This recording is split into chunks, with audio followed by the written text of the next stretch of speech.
Baiklah, di sini saya akan menjelaskan tentang kekuasaan. Nah, di sini ada 2 poin yang akan saya jelaskan. Yang pertama yaitu pengertian kekuasaan, dan yang kedua yaitu bentuk-bentuk kekuasaan. Baiklah, kita masuk ke poin yang pertama, yaitu pengertian kekuasaan. Kekuasaan merupakan suatu kemampuan seseorang untuk mempengaruhi orang lain agar mengikuti kehendak si pemegang kekuasaan tersebut. Nah, kekuasaan juga dapat dikatakan sebagai memerintah orang lain agar mengikuti perintah yang disampaikan oleh si penguasa ini, si pemegang kekuasaan ini. Nah, kekuasaan ini ada di semua aspek kehidupan, ada di semua bidang kehidupan. Nah, jadi kekuasaan ini menurut Max Weber, kekuasaan ini adalah kesempatan bagi seseorang atau sekelompok orang untuk menyadarkan masyarakatnya atas kemauan-kemauannya sendiri. Nah, supaya membuat masyarakatnya bertindak sebagaimana yang dia inginkan.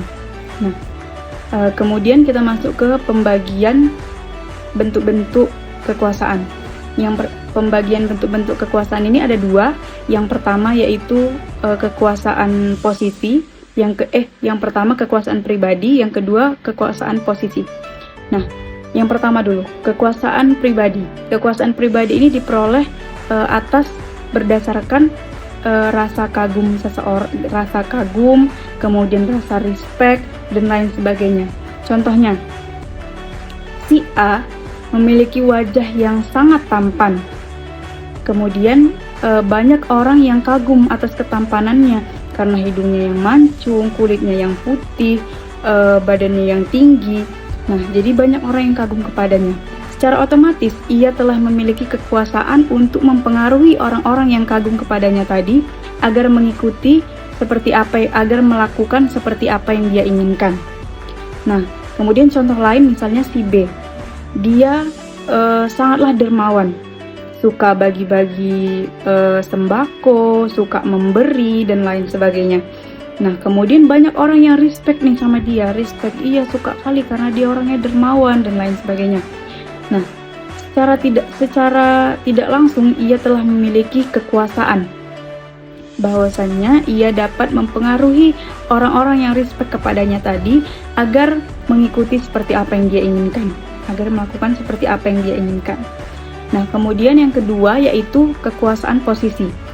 Kekuasaan posisi ini diperoleh atas wewenang dari organisasi formal, wewenang formal organisasi. Nah, contohnya misalnya organisasi HMJ di UIN, organisasi HMJ. Nah, orang yang memiliki jabatan tertinggi di HMJ ini adalah ketua umum. Ketika dia sudah duduk di posisi ketua umum, maka secara otomatis ia telah memiliki kekuasaan untuk mengatur atau memerintah bawahan atau anggota-anggotanya untuk melakukan tindakan-tindakan seperti apa yang dikehendaki oleh si ketua umum ini. Kemudian contoh lain, misalnya di desa. Di desa orang yang memiliki jabatan tertinggi yaitu kepala desa. Nah, ketika ia telah duduk di kepala desa, maka secara otomatis ia telah memiliki kekuasaan untuk mengatur rakyat-rakyatnya atau penduduk di desa tersebut untuk melakukan tindakan-tindakan seperti yang diinginkan oleh dia. Mungkin itu saja yang dapat saya sampaikan. Terima kasih. Baiklah, selanjutnya saya akan menjelaskan mengenai wewenang atau authority. Wewenang atau authority adalah hak untuk melakukan sesuatu atau memerintahkan orang untuk melakukan sesuatu atau bahkan tidak melakukan sesuatu untuk tercapainya suatu tujuan. Contoh dalam suatu organisasi, seorang manajer mempunyai hak untuk memberikan tugas dan menilai pelaksanaan kerja para karyawan di bawahnya. Nah, wewenang ini merupakan hasil delegasi dari pelimpahan wewenang dari posisi atasan ke bawahan dalam organisasi. Delegasi wewenang merupakan suatu proses yang membasis fungsi perorganisasian. Max Weber mendefinisikan wewenang sebagai kekuasaan real. Menurut Henry Fayol, wewenang sebagai kebenaran untuk memberi perintah dan kekuasaan untuk memastikan suatu ketaatan. Baiklah, selanjutnya ada 3 jenis wewenang. Yang pertama, kewenangan lini, yang kedua ada kewenangan staf, dan yang ketiga ada kewenangan fungsional. Kewenangan lini. Kewenangan lini adalah mereka yang bertanggung jawab terhadap berbagai kegiatan organisasi dalam rangka pencapaian tujuan organisasi. Kewenangan ini dipresentasikan mulai dari hierarki yang tertinggi hingga hierarki yang terendah. Selanjutnya, kewenangan staf. Kewenangan staf adalah mereka yang ditunjuk untuk membantu bagian-bagian dalam suatu organisasi yang memiliki kewenangan lini. Kewenangan ini membantu organisasi dalam mencapai tujuannya. Selanjutnya, yang terakhir ada kewenangan fungsional. Kewenangan fungsional adalah mereka yang berada dalam bagian tertentu dalam organisasi, memiliki kewenangan lini maupun staf, namun juga dikarenakan tugasnya sehingga diberikan kewenangan untuk melakukan.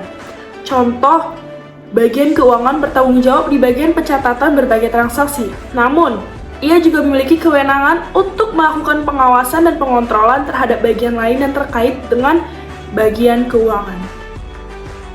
Pengertian kepemimpinan. Kepemimpinan adalah cara memimpin atau perintah pemimpin. Secara harfiah, kepemimpinan berasal dari kata pimpin, yang artinya mengarahkan, membina, mengatur, menuntun, menunjukkan, atau memengaruhi. Pemimpin bukan sekedar memerintah orang di bawahnya. Sosok pemimpin membantu diri mereka sendiri dan orang lain untuk melakukan hal yang benar. Mereka menetapkan arah, membangun visi yang menginspirasi, dan menciptakan sesuatu yang baru. Kepemimpinan adalah tentang memetakan kemana Anda harus pergi untuk berhasil sebagai tim atau organisasi. William G. Scott tahun 1962 berpendapat, pengertian kepemimpinan adalah proses memengaruhi kegiatan yang diselenggarakan dalam kelompok dalam upaya mereka untuk mencapai tujuan yang ditetapkan. Hemphill dan Kohn pada tahun 1995. Pengertian kepemimpinan adalah sikap individu yang memimpin berbagai kegiatan kelompok terhadap tujuan yang akan dicapai bersama-sama. Fungsi dari kepemimpinan adalah sebagai berikut. Yang pertama, fungsi perencanaan. Seorang pemimpin perlu membuat perencanaan yang menyeluruh bagi organisasi dan bagi diri sendiri selaku penanggung jawab tercapainya tujuan organisasi. Yang kedua, fungsi penetapan visi. Seorang pemimpin yang senantiasa memiliki visi kedepannya yang berarti selalu waspada terhadap berbagai macam kemungkinan yang akan terjadi. Ketiga, fungsi pengembangan loyalitas.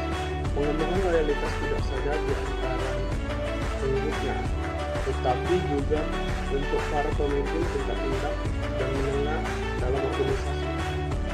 Untuk mencapai kesetiaan ini, seorang pemimpin sendiri harus bisa memberikan teladan yang baik dalam pemikiran, kata-kata, dan tingkah laku sehari-hari untuk menunjukkan kepada anak buahnya. Pemimpin sendiri tidak pernah mengingkari dan menyeleweng dari loyalitas segala sesuatu yang tidak akan dapat berjalan sebagaimana mestinya. Yang keempat, fungsi pengawasan merupakan fungsi pemimpin untuk senantiasa melihat pelaksanaan rencana. Dengan adanya pengawasan, maka hambatan-hambatan dapat segera ditemukan untuk dipecahkan sehingga semua kegiatan kembali berlangsung menurut tujuan yang telah ditetapkan dalam rencana awal. Yang kelima, fungsi pengambilan keputusan. Pengambilan keputusan merupakan fungsi kepemimpinan yang tidak mudah dilakukan. Oleh karena itu, banyak pemimpin yang menunda untuk melakukan pengambilan keputusan. Selanjutnya kita memasuki hubungan antara kekuasaan, wewenang, dan kepemimpinan. Kekuasaan, wewenang, serta kepemimpinan memiliki hubungan konsep yang erat. Hubungan tersebut di mana kekuasaan cenderung tergantung dari hubungan antara pihak yang memiliki kemampuan untuk melancarkan pengaruh kepada orang lain. Jika orang lain telah terpengaruh, maka wewenang akan berperan sebagai pihak yang memberikan kekuasaan tersebut agar dapat diakui oleh orang lain atau masyarakat lain. Setelah itu, kepemimpinan pun dapat berjalan di mana seseorang memberikan suatu pengaruh kepada seseorang atau masyarakat agar dapat melakukan sesuatu sesuai dengan kehendak yang diinginkan.